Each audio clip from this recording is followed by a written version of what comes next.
시작. 여러분을 주와 및 그 은혜의 말씀에 부탁하노니 그 말씀이 여러분을 능히 든든히 세우사 거룩하게 하심을 입은 모든 자 가운데 기업이 있게 하시리라. 아멘. 우리 앞뒤에 좌우 계신 분들과 반갑게 인사하겠습니다. 사랑하고 축복합니다.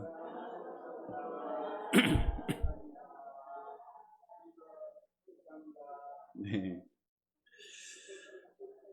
우리는 종종 기도할 때 이런 기도로 합니다. 기도 제목을 가지고 기도. 하나님, 저를 좀 붙들어 주세요. 그리고 다른 성도들을 위해 기도할 때도 하나님, 저 성도들 아니면 우리 가족 하나님 꼭 좀 붙들어 달라고 그렇게 우리가 기도하고 또 다른 이에게 권하기도 합니다. 그런데 그렇게 말은 하는데 그 의미가 정확히 무엇인지는 잘 모르는 것 같아요. 왜냐? 하나님은 영이셔서 보이지 않으시잖아요. 그런데 그 보이지 않는 하나님이 붙드신다라는 것이 과연 어떤 의미일까요? 하나님의 손이 계셔서 이렇게 꽉 움켜잡듯 어떤 물리적 힘으로 우리를 붙드시는 것은 아니거든요. 만일 우리가 누군가를 이렇게 손으로 꽉 붙들 때 붙들리는 그 사람이 옴짝달싹 못하게 해서 내 붙든 손으로 이쪽으로 하면 저쪽으로 하면 내 손의 힘에 따라 왔다 갔다 할 수 있을 테지만 하나님은 그런 식으로 우리를 붙드시지 않으세요. 영이신 하나님이 우리를 붙드신다라는 의미는 우리가 자발적으로 자원에서 마음에 우러나와서 하나님이 기뻐하신 일을 하게 하시는 신비로운 붙들림이에요. 그래서 우리가 하나님께 붙들릴 때 하나님이 하고 싶으신 것을 내가 하고 싶은 것이 되는 거고, 하나님이 나에게 가르쳐 주고 싶은 것이 내가 알고 싶은 것이 되고, 하나님이 나에게 주길 원하는 것이 내가 가지고 싶은 것이 되는 삶이에요. 하나님이 나에게 원하시는 삶을 나도 그렇게 살아가고 싶은 그 삶이 하나님께 붙들리는 삶인 것입니다. 하나님은 우리가 하나님의 마음과 그렇게 하나가 되는 삶, 하나님께 붙들리는 삶이 되기를 원하세요. 그래서 우리에게 그렇게 살 수 있도록 힘과 능력을 주십니다. 그러면 눈에 보이지 않으시고 손에 만져지지도 않으시는 하나님이 어떻게 우리에게 힘과 능력을 주실 수 있는 걸까요? 이에 대한 답이 오늘 우리가 읽은 말씀 속에 있습니다. 오늘 우리가 읽은 사도행전 20장 이 말씀은 사도 바울이 세 번째 마지막 전도 여행을, 선교 여행을 마치고 예루살렘으로 돌아가기 전에 밀레도라는 에베소 조금 밑에 있는 밀레도라는 곳에서 에베소의 장로들을 모으고 그들에게 성도들을 모으고 그들에게 전한 유언과 같은 말씀이에요.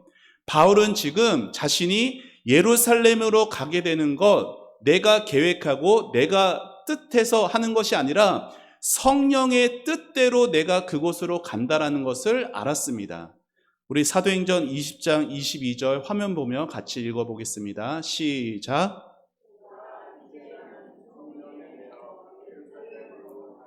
아멘. 바울이 예루살렘으로 가는 것은 성령에 매였어요. 즉 성령의 뜻에 순종하여 가는 길이었지만 그곳에 예루살렘에 가서 무슨 일이 있을지에 대한 성령의 음성은 우리의 기대와 많이 달랐습니다.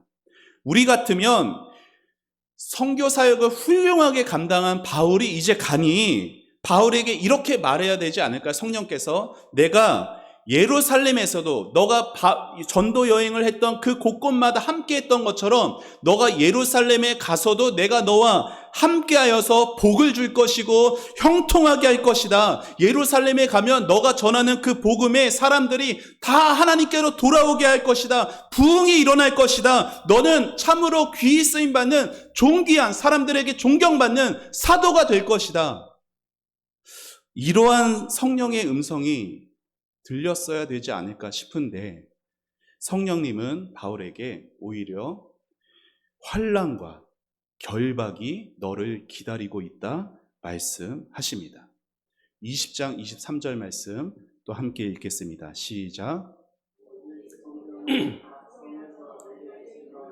결박과 환난이 나를 기다린다 하시나.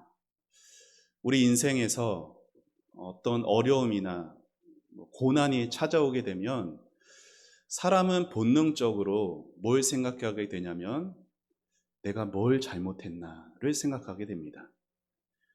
우리는 그 고난을 내가 잘못한 것에 대한 하나님의 벌이라고 생각해요. 그런데 오늘 바울의 고백을 보면 고난은 내 잘못에 대한 벌이 아니라 오히려 하나님의 뜻 안에서 오는 경우도 있다는 겁니다. 어떤 일은 전혀 하나님의 뜻이 아니지만 마치 순풍에 돛단 것처럼 형통해지는 일도 있고요. 어떤 일은 분명히 하나님의 뜻이 분명한데도 마치 하나님이 벌을 주시는 것처럼 어려움과 고난에 빠지게 되는 경우도 있어요. 전자의 경우에 대표적인 예는 요나 선지자겠죠. 하나님의 명령에 불순종하고 요나 선지자는 아수르의 수도인 느느웨로 가지 않고 다시스로 가는 배를 탑니다. 그는 하나님께 그렇게 불순종했지만 순풍에 돛단 것처럼 항해를 계속해 가요. 물론 그의 그 순항은 오래 가지는 못했지만요. 그런가 하면 사도 바울은 결박과 환난이 나를 기다리고 있다라는 것을 알았음에도 그 길을 갑니다. 이처럼 하나님의 분명한 뜻임에도 그렇게 고난받을 때가 있다는 겁니다. 따라서 오늘 우리에게 중요한 것은 세상에서 성공해서 잘 먹고 잘 사느냐가 아니에요. 어떻게든 고난과 환난을 어떻게 피해보는 것도 아니에요. 중요한 것은 내가 지금 어느 방향으로 가고 있는가. 아무리 빨리 달려도 방향이 잘못되면 그 길은 잘못된 길인 거죠. 사랑하는 여러분, 여러분의 인생길은 오늘 어디를 향해 달려가고 계십니까? 너무 세상의 안락함을 향해 가고 있진 않으세요? 아니면 고난과 환난을 피하는 삶에만 급급해하지는 않으십니까? 오늘 우리가 걸어야 하는 인생길은 하나님께 붙들리는 삶이에요. 아까도 말씀드렸듯이 하나님은 우리를 억지로 이끌지, 손에 꽉 쥐고 이렇게 저렇게 움직이지, 이끌지 않으십니다. 하나님은 우리의 마음을 변화시키셔서 우리로 하나님을 알게 하시고 하나님을 사랑하게 하시고 하나님이 기뻐하시는 것을 하고 싶어하는 소원함을 주시는 분이세요. 바울이 그러한 마음으로 그 소원함을 가지고 에베소에서 3년이라는 시간 동안 힘을 다해 사역했습니다. 그래서 바울이 오늘 읽은 말씀 앞절에 31절에 이렇게 말을 하죠. 우리 20장 31절 함께 읽겠습니다. 시작.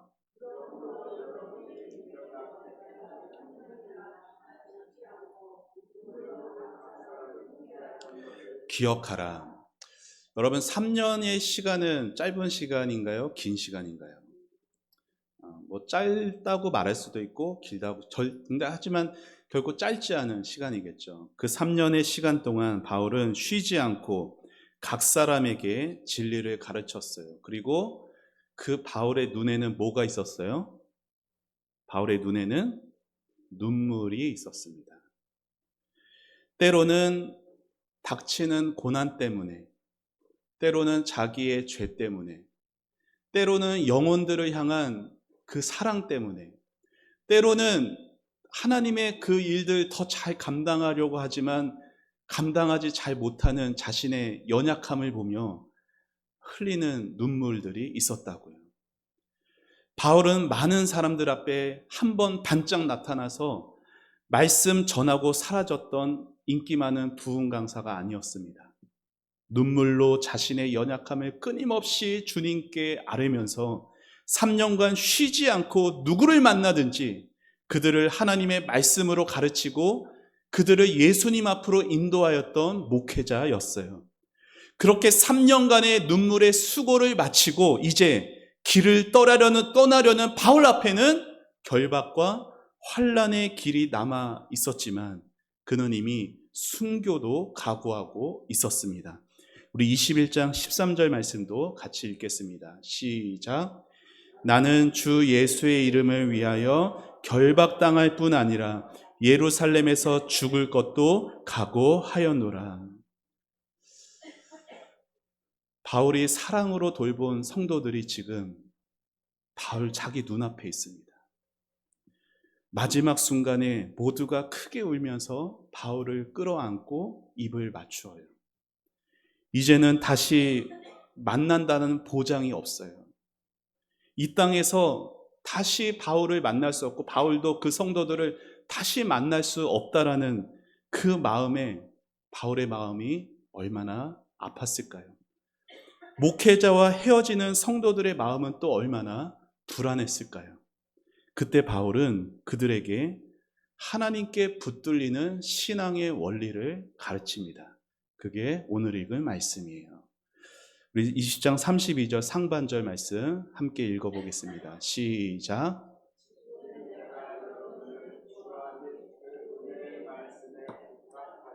아멘. 바울이 유언과 같이 남긴 이 말은 마치 엄마가 먼 곳을 떠나면서 어린 자기 자식들을 친척집에 맡기면서 말하는 것 같은 모습입니다. 그런데 바울이 이 성도들을 맡기는 대상이 조금은 좀 특별해 보이고 조금은 이상하게 보이기도 해요. 왜냐하면 주와 그분의 말씀이기 때문이에요. 주와 및 그 은혜의 말씀에 부탁한다라고 말을 해요. 한글 성경에는 주와 및 그 은혜의 말씀이라고 나와서 주님 그리고 말씀 이렇게 따로 말하는 것 같이 보이지만 이 원어 성경에는요, 주님 말씀을 잇는 그 접속사가 같은 격으로 되어 있어요. 그게 무슨 말이냐면 주와 및 그 은혜의 말씀 따로가 아니라 정확하게 성경을 해석하면 주님 곧 그 은혜의 말씀이 되는 거예요. 그래서 바울이 주님 곧 그 은혜의 말씀에게 내가 너희를 맡긴다라는 의미입니다. 순교의 각오로 길을 떠나는 사도 바울은 너무나 사랑하는 에베소 교회와 성도들을 남겨두고 예루살렘으로 올라가면서 은혜의 말씀에게 그들을 부탁하고 있어요. 자신이 더 이상 목양할 수 없는 이 성도들에게 은혜의 말씀이 끊임없이 그들에게 영향을 주어서 그들이 주님께 붙들려 살 수 있게 해달라고 간절히 기도하고 있는 것입니다. 사랑하는 여러분, 보이지 않는 하나님의 손에 붙들린다는 것은 결국 주님의 말씀에 붙들리는 것이에요.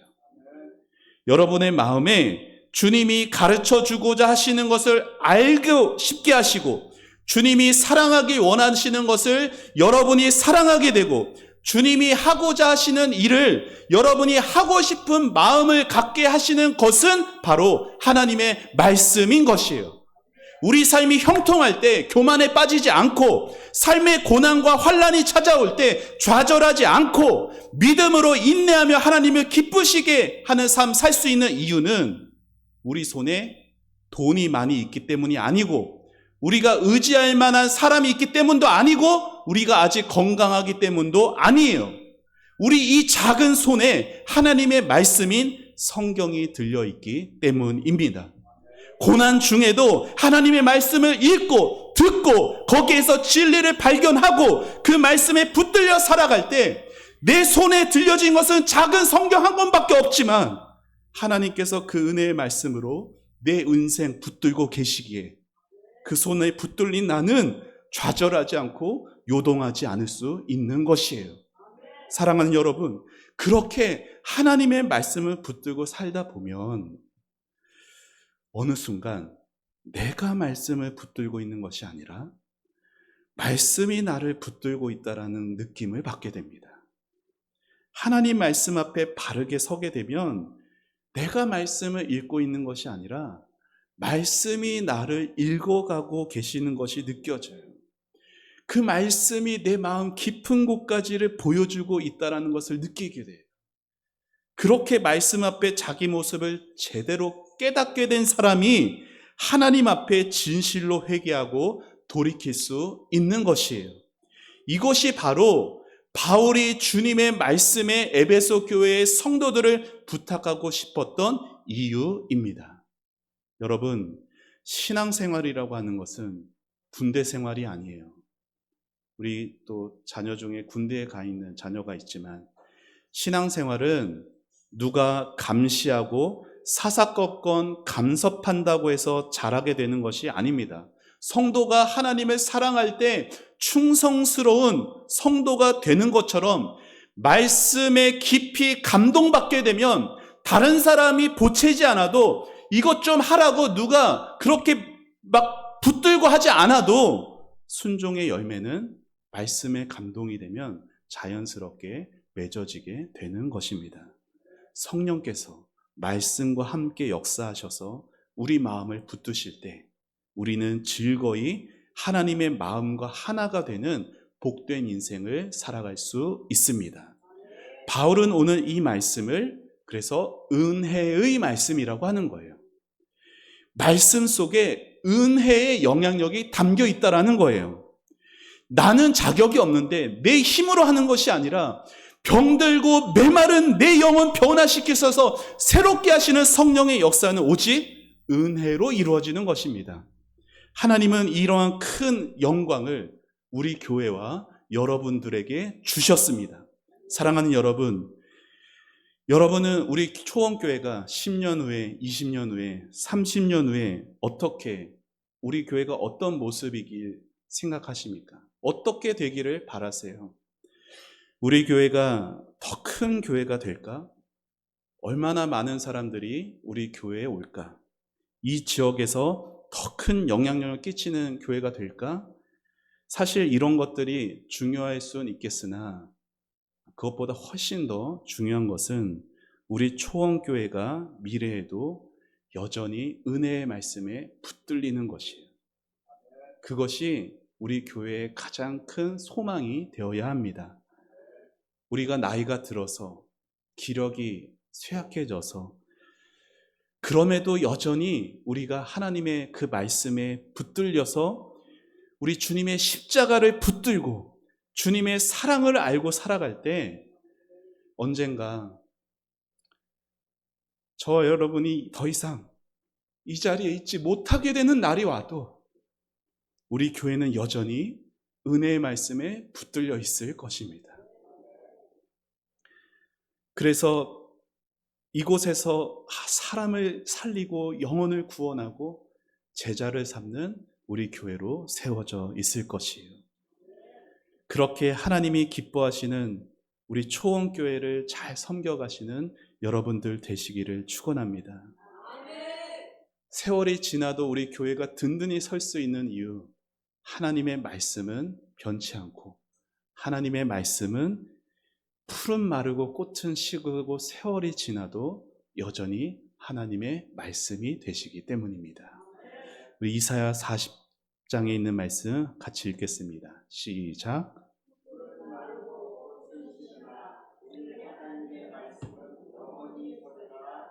아멘. 사랑하는 여러분, 우리가 믿을 수 있는 것은 오직 은혜의 말씀 하나밖에 없습니다. 사람은 다 연약해요. 저도 연약해요. 사람은 믿을 존재가 아니라 사랑하고 섬길 대상이죠. 그렇게 오직 은혜의 말씀만을 의지하시고 붙드는 여러분들 되시기를 축복합니다. 그리고 그 은혜의 말씀이 여러분과 여러분의 가족들의 가슴 속에 살아 움직일 수 있도록 사도 바울이 그러했듯 우리도 사랑으로 눈물로 기도할 수 있는 여러분이 되시기를 축복합니다. 그렇게 세상에서 초원교회 성도로서 사명을 다 마친 이후에 주님 앞에 섰을 때 내가 기뻐하는 초원교회를 잘 섬겨줘서 고맙구나. 잘하였다. 착하고 충성된 종아. 그렇게 우리 주님의 칭찬받으며 천국의 기쁨을 영원토록 누려갈 수 있는 우리 사랑하는 우리 모든 우리 초원교회 성도님들이 다 되시기를, 여러분의 가정이 되시기를 우리에게 은혜의 말씀을 주신 예수님의 이름으로 축원합니다. 우리 같이 찬양하고 기도하겠습니다. 아버지, 당신의 마음이.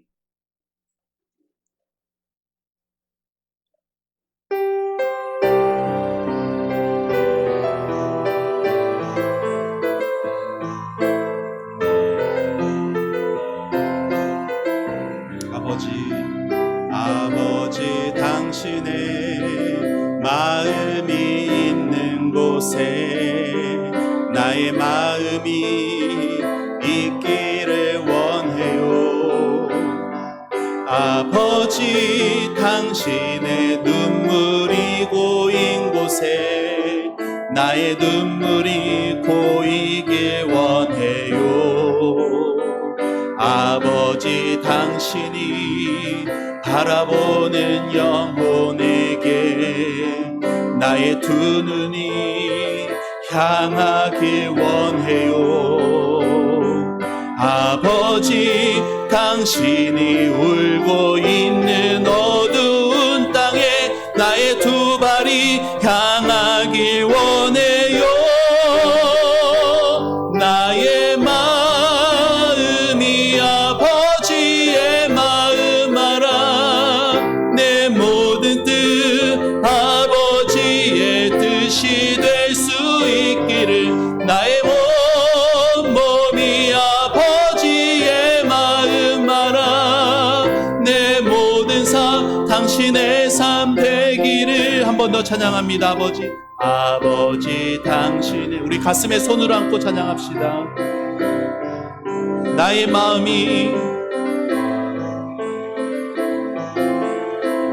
아버지, 당신의 눈물이 고인 곳에 나의 눈물이 고이길 원해요. 아버지, 당신이 바라보는, 아버지, 당신이 바라보는 나의 두 눈이 향하길 원합니다. 두 눈이 향하길 원해요. 아버지, 당신이 울고 있는, 당신이 울고 있는 어두운 나의 두 발이 향하길 원해요. 나의 마음이 아버지의 마음 알아. 내 모든 뜻 아버지의 뜻이 될 수 있기를. 나의 온몸이, 내 모든 삶, 나의 마음이 아버지의 마음, 나의 마음이 아버지의 마음 알아. 내 모든 뜻 아버지의 뜻이 될 수 있기를. 나의 온몸이 아버지의 마음 알아. 내 모든 삶 당신의 삶 되기를. 우리 말씀을 생각하며 같이 기도하겠습니다. 사랑하는 여러분, 가장 복된 인생은 아버지 손에 붙들리는 인생입니다. 아버지 마음이 있는 곳에 나의 마음이 있고 내 모든 뜻이 아버지의 뜻이 되는 삶이 아버지 손에 붙들리는 인생입니다. 오늘 여러분의 이 삶은 어떻습니까? 아버지 마음과 여러분의 마음이 하나이기는커녕 너무 멀어져 있지는 않습니까? 그래도 괜찮습니다. 우리를 다시 아버지에게로 향하게 하는 은혜의 말씀이 있습니다. 범죄하고 하나님을 떠났던 우리 다시금 하나님 품으로 인도해 주시는 그 말씀이 은혜의 말씀입니다. 예배 시간마다 우리 귀에 들리는 말씀, 은혜의 말씀 되게 해달라고, 그래서 그 말씀에 붙들리는 삶이 되게 해달라고, 하나님 마음과 합한 그러한 인생 되게 해달라고 우리 다같이 주님의 이름 부르며 간절히 기도하며 나아가겠습니다. 주여, 아버지 하나님, 주님 은혜를 구하며 이 시간 나아갑니다. 아버지 하나님, 우리가 연약하고 부족하고 하나님을 떠나 사는 우리의 인생, 아버지 이 땅의 안락함을 위해서 살고 고난과 환난을 피하기에 급급한 하나님 우리의 인생길, 하나님 하나님께서 우리에게 은혜의 말씀을 주셨습니다. 은혜의 말씀이 우리를 변화시키셨고, 하나님이 원하시는 것을 나도 하고 싶고, 하나님이 사랑하는 것을 나도 사랑하고, 아버지 하나님이 주고자 하시는 것 하나님 나도 갖기를 원하여서, 그렇게 아버지 세상 것이 아니라 하나님의 은혜를 갖기를 원하여서, 아버지 성령의 성품, 성령의 놀라운 은혜를 아버지 우리도 경험하기 원하여서 기도합니다. 아버지 하나님 주여, 사랑하는 우리 성도들이 참으로 그 은혜의 말씀에 붙들려 하나님의 마음과 하나가 되는 복된 인생을 살아갈 수 있도록 은혜를 베풀어 주시옵소서. 하나님 아버지, 우리 초원교회가 40년의 역사이지만 하나님 그 40년의 아버지 그 시간 동안 은혜의 말씀으로 우리를 인도하여 주셔서 감사합니다. 하나님 앞으로 10년, 20년, 30년이 지나는 그 세월, 하나님 그 세월 후에 우리는 이 자리에 있지 않더라도 아버지 은혜의 말씀을 여전히 우리 초원교회 위에 든든히 세워질 수 있도록 하나님 도와주시옵소서. 아버지 그 말씀이 우리 교회를 붙들게 해주시고, 우리 성도들이 그 은혜의 말씀을 의지하고 아버지 하나님의 그 말씀 위에 든든히 설 수 있도록 아버지 도와주시옵소서. 하나님의 말씀을 배워가게 해주시고, 예배 때마다 들려지는 그 말씀들, 주일 예배, 수요 예배, 금요 예배, 아버지 시간마다 하나님의 그 말씀을 아버지 우리 마음에 아버지 깊이 새겨져 가고 우리 마음이 변화될 수 있도록 하나님 도와주시옵소서. 아버지 성령께서 그렇게 우리를 인도하여 주시고, 우리뿐만 아니라 사랑하는 우리 가족 하나님께서 그 은혜의 말씀으로 역사하여 주시옵소서. 사랑하는 우리 배우자, 사랑하는 우리 부모님, 사랑하는 아버지 하나님 우리 자녀들, 손주들, 그 은혜의 말씀으로 변화가 나타나게 하사 아버지 하나님 주여, 우리 사랑하는 우리 교회가 그 말씀 위에 든든히 세워져 하나님을 알고 하나님을 전하고 하나님 안에서 사랑으로 하나 되는 우리 교회가 되어져 갈 수 있도록 인도하여 주시옵소서.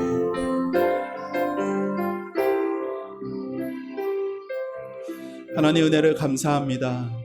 하나님 오늘도 우리에게 말씀을 들려주셔서 감사합니다. 하나님 그 말씀이 우리에게 은혜의 말씀이 되게 하여 주시옵소서. 하나님 들을 귀 있는 자는 들으라 예수님 말씀하셨는데, 아버지 하나님의 말씀이 우리 마음에 심어질 때 옥토밭이 되게 하여 주시옵소서. 하나님 굳은 마음, 돌짝밭 같은 가시떨기 같은 그러한 마음이 되지 않도록 주님 저희를 불쌍히 여겨 주시옵소서. 하나님의 말씀이 되게 하시고 그 말씀이 살아서 역사할 수 있도록 도와주시옵소서. 먼 훗날 우리가 다 이 자리에 다 없더라도 아버지 여전히 그 은혜의 말씀에 든든히 세워지는 우리 초원교회가 되게 하여 주시옵소서. 하나님 아버지, 그렇게 하나님을 알고 하나님을 전하고 하나님의 사랑 가운데 든든히 세워진 우리 초원교회가 되게 하여 주시옵소서. 하나님 우리 성도들 하나님 삶에 많은 어려움이 있고 고난이 있습니다. 아버지 그 환난과 고난 앞에 좌절하지 않게 해주시고, 손에 들고 있는 그 성경이 아버지 하나님 우리 성도님들을 붙드는 은혜의 말씀이 되게 하여 주시옵소서. 그 말씀 의지하여서 이 험난한 세상 믿음으로 살아가게 하여 주시고, 살아계신 하나님 만나게 하여 주시고, 우리 하나님의 은혜 안에서 아버지 승리하게 하여 주시옵소서. 하나님께 모든 것 감사드리오며 예수님의 이름으로 기도합니다. 아멘.